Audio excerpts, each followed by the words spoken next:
Mon petit ami est encore parti en claquant la porte parce que je rentrais tard du travail et que je n'avais pas nettoyé la litière du chat à temps. Cette fois je ne l'ai pas poursuivi. Des commentaires défilent devant mes yeux. Qu'est-ce qui se passe avec elle? Héroïne? Le héros est juste devant la porte, il n'a même pas appelé l'ascenseur juste pour qu'elle le rattrape. Le héros a déjà remarqué que l'héroïne avait une hypoglycémie. Si elle ouvre la porte, il reviendra immédiatement lui préparer à manger sans hésiter. Le héros manque tellement de confiance en lui qu'il s'énerve pour un prétexte comme ramasser la litière. En réalité, il suffirait que l'héroïne lui dise je t'aime pour qu'il soit prêt à traverser le feu pour elle qui n'aimerait pas un homme comme ça. L'héroïne devrait vite le consoler. Le héros est sur le point de fondre en larmes. Oui, il a regretté dès qu'il est parti en trombe et maintenant il se ronge les sangs de remords au point de s'arracher les ongles. Sniff, c'est trop cruel. Alors qu'elle hésitait à ouvrir la porte pour le rattraper, elle reçut un message de son petit ami. Gabriel, c'est fini entre nous. Déménage avant mon retour. Mon cœur s'est serré, mes yeux ont instantanément rougi. D'accord, j'y ai rangé mon téléphone, essuyé mes larmes et suis allé chercher ma valise. Oh là là, le héros est vraiment trop têtu, il a une envie folle de revenir pour consoler l'héroïne, mais il a la langue aussi acérée que dure, parlant sans cesse de rupture, et cela la manifestation de son manque de sécurité affective.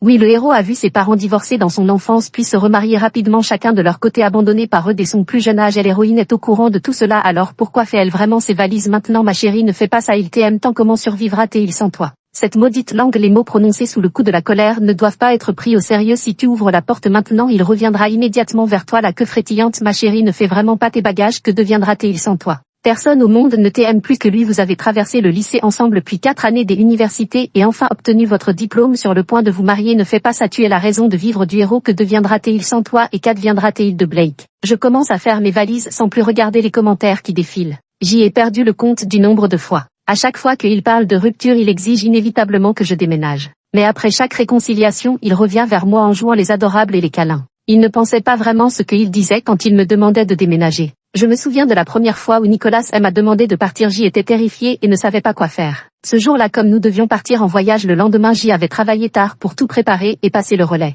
Ainsi je pourrais profiter pleinement de ces quelques jours de vacances. Mais Nicolas estimait que je ne prenais pas ce voyage au sérieux, sinon je ne serais pas rentrée aussi tard après avoir travaillé jusqu'à 23 heures passées. Il refusait d'écouter mes explications et ne comprenait pas que je rentrais à 23 heures sans même avoir dîné. Il me fourra la valise dans les bras et claqua la porte devant moi. Mes explications à l'extérieur ne servaient à rien. J'y ai attendu devant la porte pendant des heures, le ventre vide. C'était déjà l'hiver et je n'avais même pas eu le temps d'enfiler un manteau avant que Nicolas ne me pousse dehors. Je grelottais de froid devant la porte. Nicolas n'est jamais sorti pour me jeter un regard. Si je ne m'étais pas évanouie à cause de mon hypoglycémie et si le voisin qui passait par là ne m'avait pas découverte en frappant à la porte pour appeler Nicolas. Les conséquences de cet incident auraient pu être désastreuses, personne ne peut le savoir. Cette fois-là, Nicolas avait eu une peur bleue lui aussi. À mon réveil, il n'avait cessé de me faire des promesses et des serments. Suis-je, je t'aime beaucoup. Si je dis des choses méchantes quand je suis en colère, ne les prends pas au sérieux, d'accord. Tu sais que je n'ai pas de sentiment de sécurité, mais si tu me donnes assez de sécurité, je ne serai plus en colère du tout. J'y ai pris ces mots au sérieux.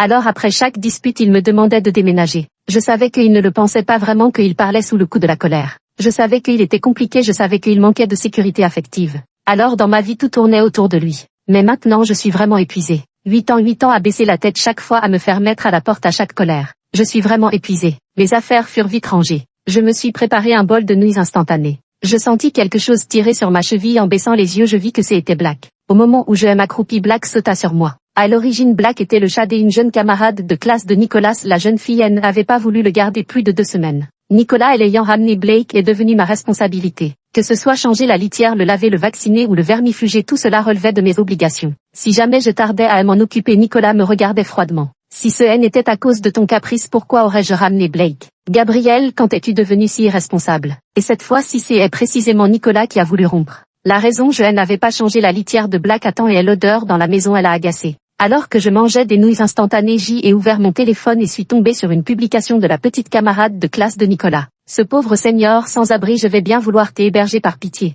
La photo montre Nicolas tenant un verre dans un bar avec seulement la moitié de son visage visible. Le héros est si pitoyable, regardez, même ivre, ses yeux restent rivés sur son téléphone, il ne pense qu'à sa petite chérie dans son cœur. Ne sois pas en colère, ma chérie, le héros a juste fait venir la petite Junior pour te provoquer, mais en réalité il ne l'aime pas du tout, elle n'est qu'un personnage secondaire utilitaire. Oui, tu n'as même pas regardé ton téléphone qu'il pourrait te percer un trou avec son regard, ma chérie, il suffit d'un seul message de ta part pour qu'il se transforme immédiatement en ton petit chiot soumis. Avant que je ne finisse de lire les commentaires, mon téléphone a reçu une vidéo envoyée par un numéro inconnu. Dans la vidéo, Nicolas avait les yeux fermés adossés contre la poitrine d'une femme. La femme lui demanda: Nicolas, dis-moi, si tu passes une nuit chez moi, est-ce que ta copine ne voudra plus de toi? Nicolas ricana, laissez-la mijoter pendant 2 jours et elle sera sûrement prête à me ramener en grande pompe. La femme éclata d'un rire cristallin. Alors c'est un chien lécheur, le genre qu'on ne peut pas chasser. Je retins mon souffle pour entendre Nicolas murmurer un faible MMH. La vidéo s'arrêta là. Je fixe désespérément les nouilles instantanées devant moi. Mais je n'arrive plus à en avaler une seule bouchée. En réalité, ce que je prenais pour de la peine, mes concessions que je croyais progressives, aux yeux de lui et des autres, c'était quelqu'un qu'on pouvait faire venir et renvoyer à sa guise.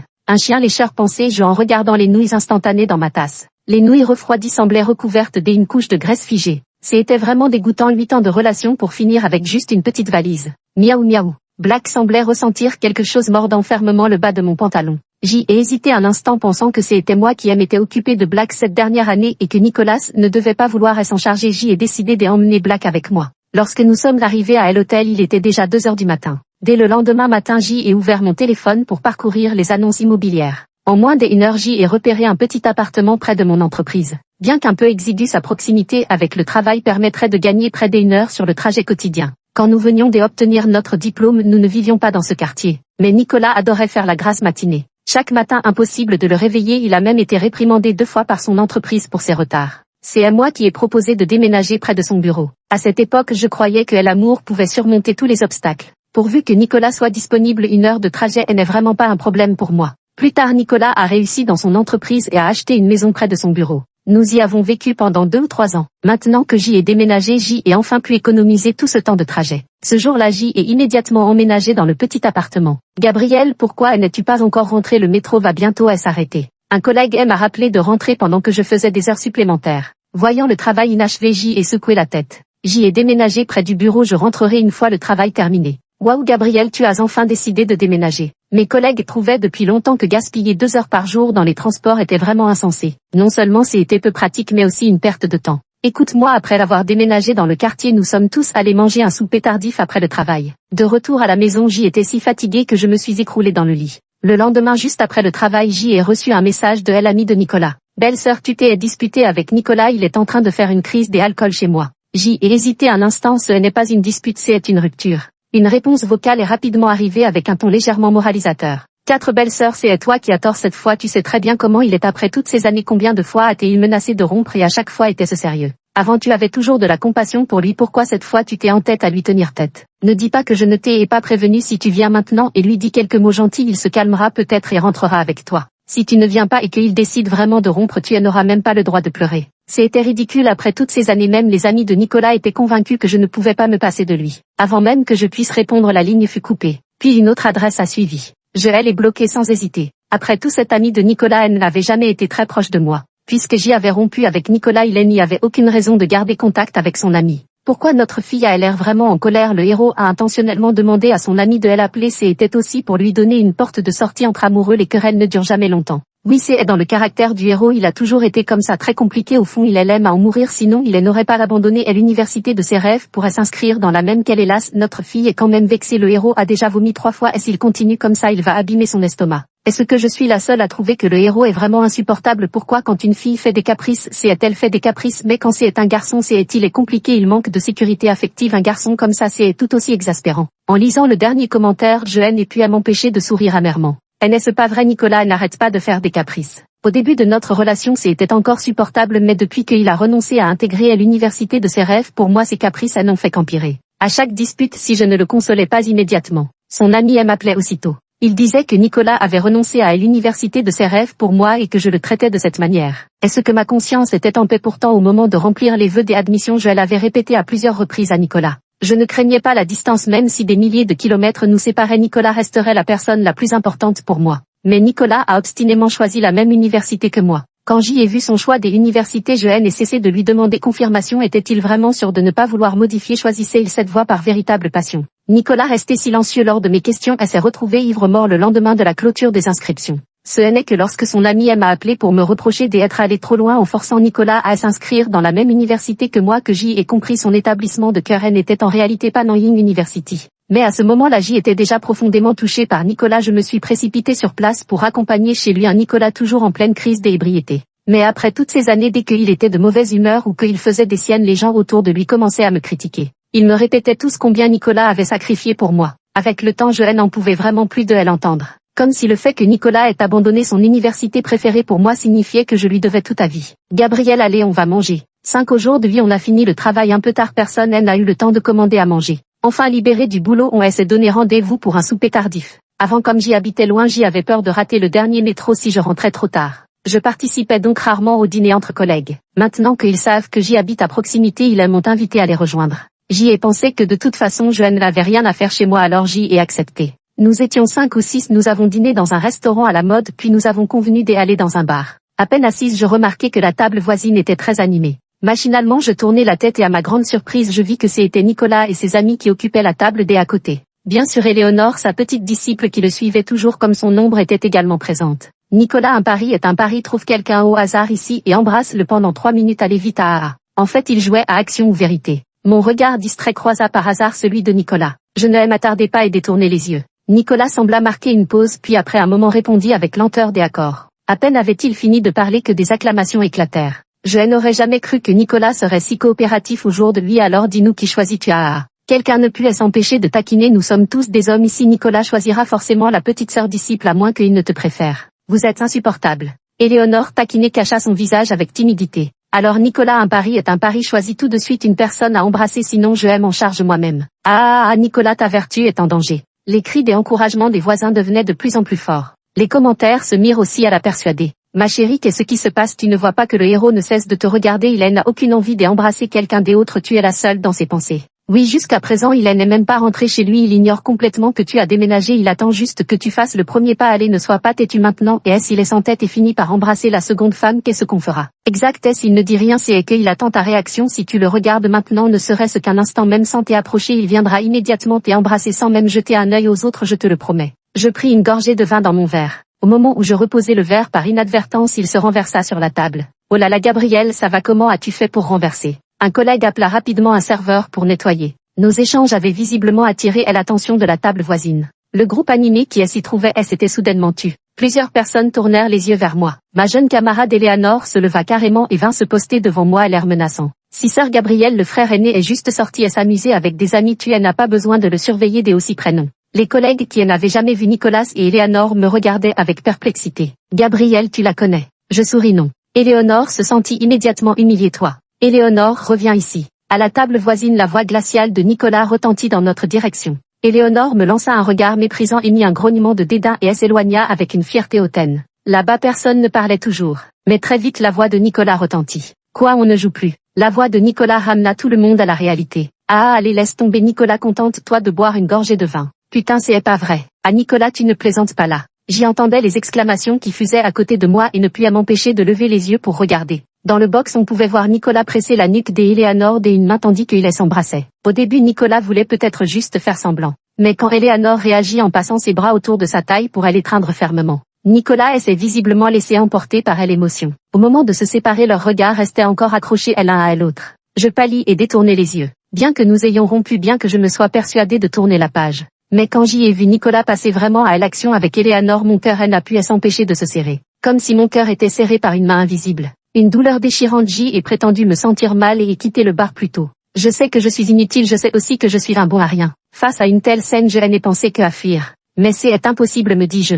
Mon sevrage n'est pas encore terminé. Mais je sais que Nicolas et moi n'avons plus aucun avenir possible. On dit qu'il suffit de 7 jours pour se débarrasser d'une habitude. Je vais surmonter cette période de sevrage. Les jours suivants, j'y ai volontairement fait des heures supplémentaires et repris une partie du travail de mes collègues. Après le travail, j'y ai également fréquemment participé au dîner d'équipe. Même le week-end, j'y ai participé à une randonnée à vélo avec des collègues. En somme, il faut simplement se tenir occupé. Ne plus jamais penser à Nicolas. Curieusement, après notre séparation définitive, je pense de moins en moins souvent à Nicolas. Parfois même une journée entière passait sans que je pense à lui. Alors quand j'y ai vu le message de Nicolas, j'y ai mis un moment à réagir. Nicolas, est-ce que Blake est chez toi? J'y ai hésité un instant avant de répondre oui. C'est mon charron le moi. Le message suivant de Nicolas arriva rapidement. Je regardais ce message un peu abasourdi. Je ne comprenais pas pourquoi Nicolas, qui n'avait même jamais nourri Black, revenait maintenant le réclamer après notre rupture. Le héros est vraiment trop compliqué, il pense clairement à l'héroïne, alors pourquoi prend-il le chat comme prétexte? En fait, c'est déjà très rare pour le héros, il a pris l'initiative de contacter l'héroïne et ce que ça compte comme un progrès, ma chérie, ne sois plus en colère et pardonne lui-même. Et s'il a embrassé la seconde femme ce jour-là, il s'est senti très mal après, il a regretté pendant très longtemps. En rentrant, il avait envie de te contacter mais elle n'osait pas, c'est vraiment pitoyable.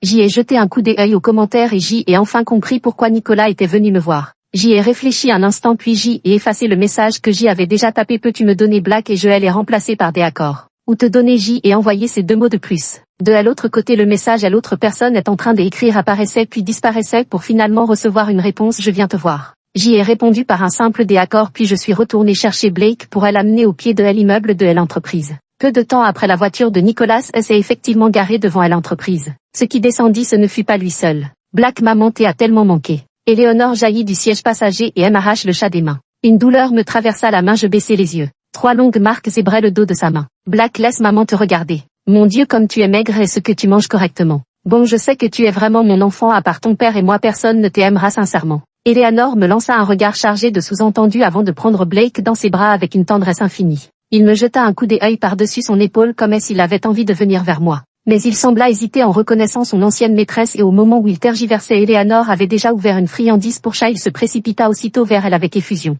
Je me sentis un peu triste après l'avoir élevée si longtemps. Je ne pouvais rivaliser avec son ancienne propriétaire. Mais en même temps je me sentais soulagée trouvant que c'était pour le mieux. Je sentais que le dernier lien avec Nicolas était effacé ce qui correspondait parfaitement à mes souhaits. Depuis son arrivée Nicolas n'avait cessé de suivre Éléonore. Tel un gardien il restait silencieusement derrière elle sans prononcer un seul mot. Il ne m'a même pas regardé. Voyant que les chats avaient été livrés je me suis tournée pour retourner au bureau. Attends un peu mon pas et s'arrêta net. C'était Nicolas qui parlait. À ce moment-là les commentaires en direct ont recommencé à déferler de manière frénétique. Le héros a enfin parlé hélas il a tergiversé pendant un moment voulant à l'origine réconforter à l'héroïne pensant qu'elle lui adresserait la parole en premier mais l'héroïne ne lui a même pas jeté un regard ce qui elle a rendu encore plus contrariée. Ma chérie pardonne le regard de le coin de ses yeux est tout rouge ces derniers jours il t'a vraiment beaucoup manqué et ne voulait absolument pas te quitter il ne pouvait même pas dormir la nuit sans serrer cette couverture contre lui c'est vraiment pitoyable. Oui il est un peu orgueilleux un peu capricieux et un peu contrariant mais il t'aime vraiment si tu lui dis ne serait-ce qu'un mot doux il serait prêt à t'arracher le cœur pour te l'offrir alors arrête de lui en vouloir.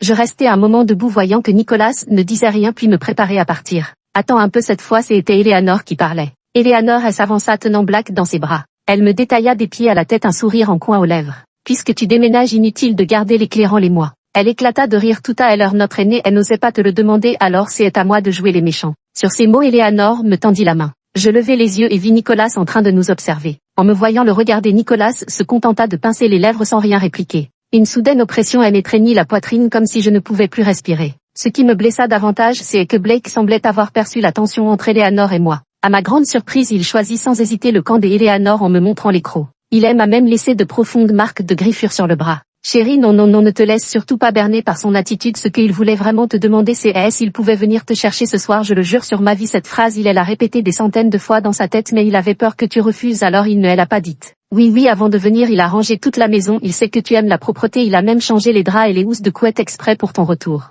Et aussi il a acheté tes écrevisses préférées il prévoit de te les préparer dès que tu rentreras version épicée bien sûr chérie ne sois pas triste va y prends sa main je te garantis qu'il va fondre immédiatement je te le promets à 100. Mais j'y étais déjà épuisée. Je n'avais plus envie de lire les commentaires en direct. Je ne voulais pas non plus savoir si Nicolas comptait vraiment revenir vers moi ou simplement récupérer ses clés. Tout cela m'était égal y compris le sourire suffisant d'Éléonore. Je ne veux plus voir Nicolas non plus. Je regarde Éléonore avec sérieux. Ne t'inquiète pas maintenant que j'y ai déménagé je ne garderai pas la clé sur moi. J'y ai accroché la clé de la porte sur l'étagère au-dessus de la commode à gauche en entrant il ne l'a peut-être pas remarqué ces derniers jours tu pourras bien chercher quand tu rentreras. Au revoir fis-je un signe de tête sans plus me soucier des 2 personnes derrière moi et retourner à l'entreprise. Bien sûr en réalité ce que je voulais dire était, plus jamais revu à peine arrivé à l'entreprise le directeur général nous convoqua moi et quelques autres cadres dans son bureau. Il nous informa qu'un problème était survenu à la filiale et demanda qui parmi nous pouvait s'y rendre. Tout le monde a semblé hésiter après avoir entendu cela. L'enfant de sœur Marie était justement en terminale une période cruciale.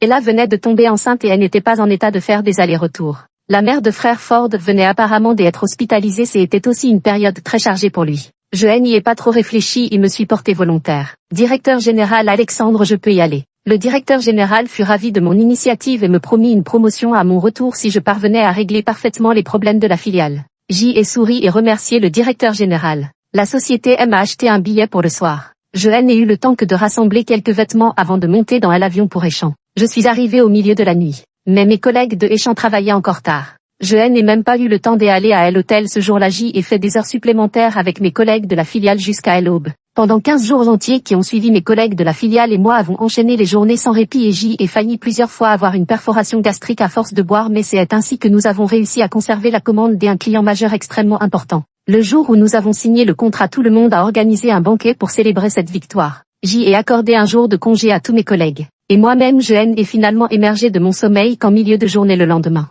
Allongé sur le lit de l'hôtel, je contemplais le lustre élégant au plafond, soudain prise une étrange sensation d'être hors du temps. Je saisis mon téléphone pour vérifier la date. Ce n'est qu'à ce moment que je réalisais avec stupéfaction que cela faisait déjà 17 jours que j'y étais arrivé à Échamps. 17 jours, plus de 2 semaines. Je n'ai pas pensé une seule fois à Nicolas. Comme si depuis mon arrivée à Échamps tout ce qui était bon ou mauvais, les moments joyeux, heureux ou malheureux s'étaient éloignés de moi. Je ne me souciais plus des émotions de Nicolas ni de sa vie. Finalement ça semblait plutôt pas mal. Un rare jour de repos, je n'avais même pas envie de me lever et j'y ai scrollé sur mon téléphone. Ces 2 dernières semaines, sans parler de scroller sur mon téléphone, je n'avais même pas ouvert mon fil des actualités. Dès l'ouverture, je remarquai que Nicolas, qui d'habitude ne publiait guère sur les réseaux sociaux, semblait ces derniers temps poster des statuts avec une fréquence inhabituellement élevée. Cuisinant, jouant avec le chat, se promenant, réunion entre amis, et même assistant à des concerts. Chaque publication sur les réseaux sociaux comportait Eleanor. Parfois il postait même 7 ou 8 fois par jour. Curieusement, en revoyant tout cela, je ne ressentais plus rien. Je me suis dit que c'était peut-être ainsi que Nicolas menait une relation amoureuse normale, non.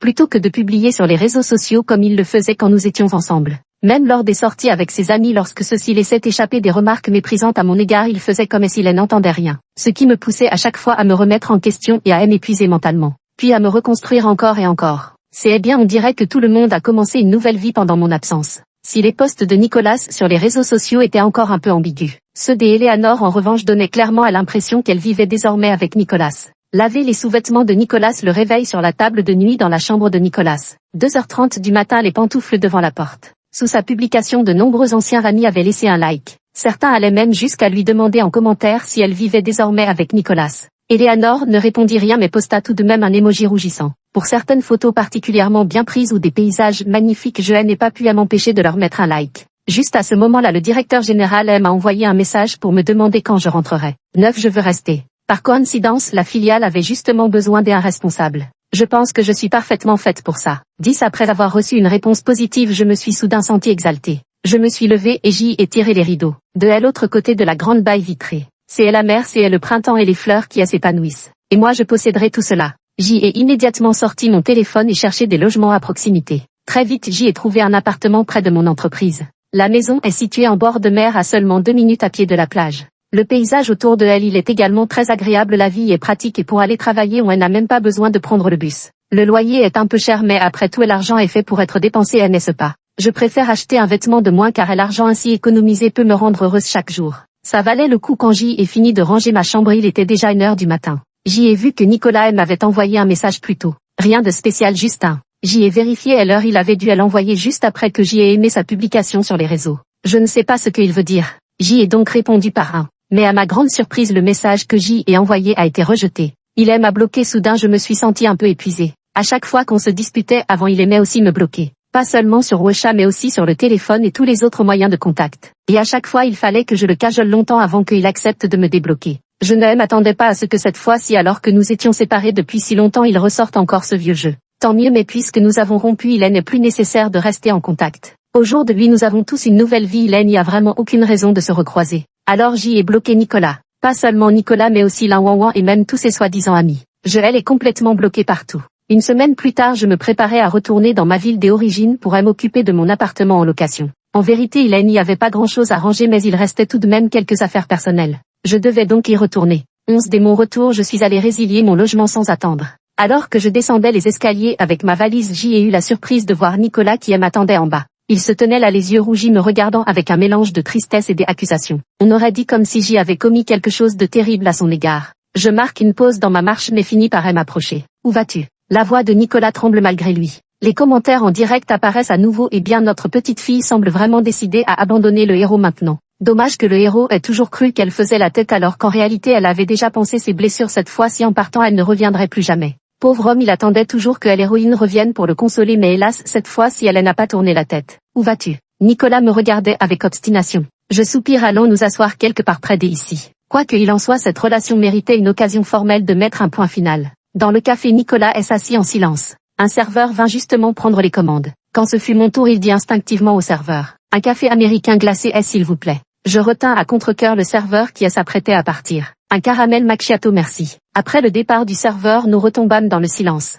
Nicolas ne semblait jamais remarquer que ça faisait longtemps que je ne buvais plus des Americano. Gabriel, pour ce qui s'est passé la dernière fois je peux t'expliquer. Je trouvais ça un peu étrange. Expliquer quoi? Nicolas hésita à nouveau comme s'il avait du mal à trouver les mots. Oui, c'était lors du jeu des actions ou vérité au bar la dernière fois J et embrassé Eleanor. Je compris soudain ce n'est rien, ça ne me dérange pas. Et puis nous avons rompu, comment cela pourrait-il encore me gêner? Mais à ma surprise mes paroles semblèrent froisser Nicolas d'une manière inattendue et son visage s'assombrit à nouveau. Tu ne le prends pas mal? Si tu ne le prends pas mal, pourquoi tu déménages? J a ouvert la bouche sans savoir quoi répondre. Je voulais dire qu'en réalité J avait déjà déménagé avant ce jour-là. Je voulais dire qu'en réalité peu importait ce qu'il avait vraiment avec Eleanor, ça ne me touchait plus du tout. Parce que nous avons déjà rompu. Une rupture définitive, non seulement nous n'avons plus eu de contact depuis plus d'1 mois mais nous nous sommes aussi mutuellement bloqués et supprimés sans plus aucun lien. C'est très bien, pourquoi ne dis-tu rien? Mais en voyant Nicolas faire cette tête comme si c'était moi qui faisais des caprices, comme si c'était moi qui lui avais fait du tort. Je me sens vraiment épuisée émotionnellement. Cette fatigue émotionnelle ne m'avait pas assaillie depuis 1 mois.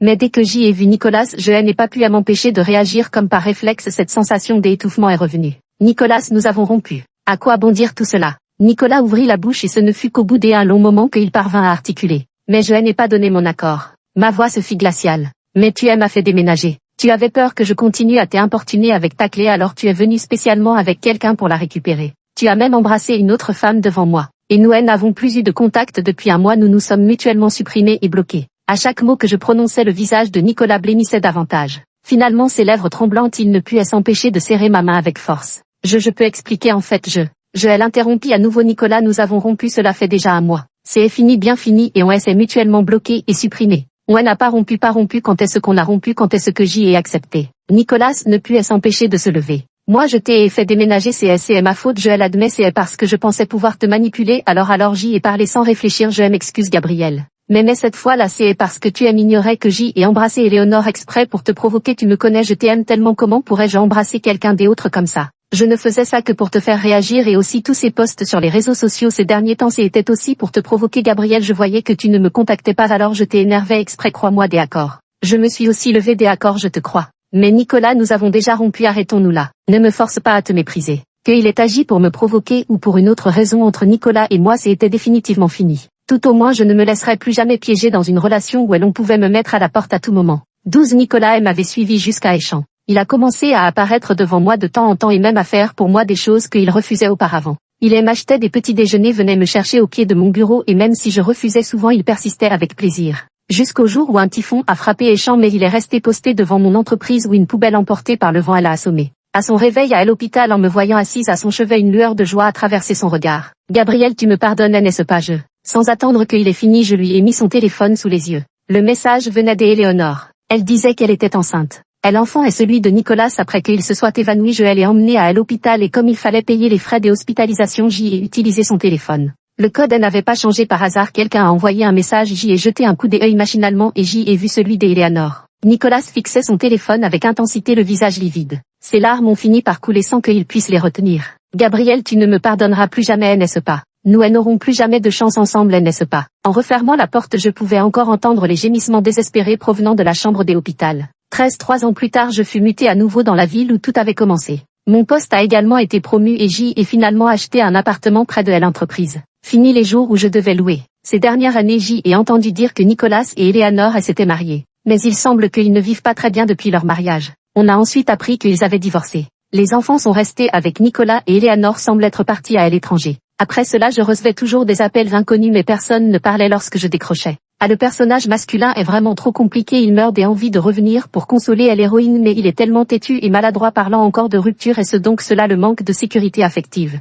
Ce jour-là, j'y ai vu un chat errant en bas de mon entreprise. Le petit chat était couvert de teigne, son pelage était sec et terne et il boitait même une patte. Le chat me semblait familier. Black, le petit chat, leva les yeux vers moi et poussa soudain un miaulement affectueux. Il se précipitait vers moi en boitillant. Je fis un pas en arrière pour l'éviter. Mais j'y achetai quand même des croquettes et contactai un refuge pour l'y emmener. Bien que les blessures du passé fussent désormais cicatrisées. Mais cela ne signifie pas que je pardonnerai. Fin.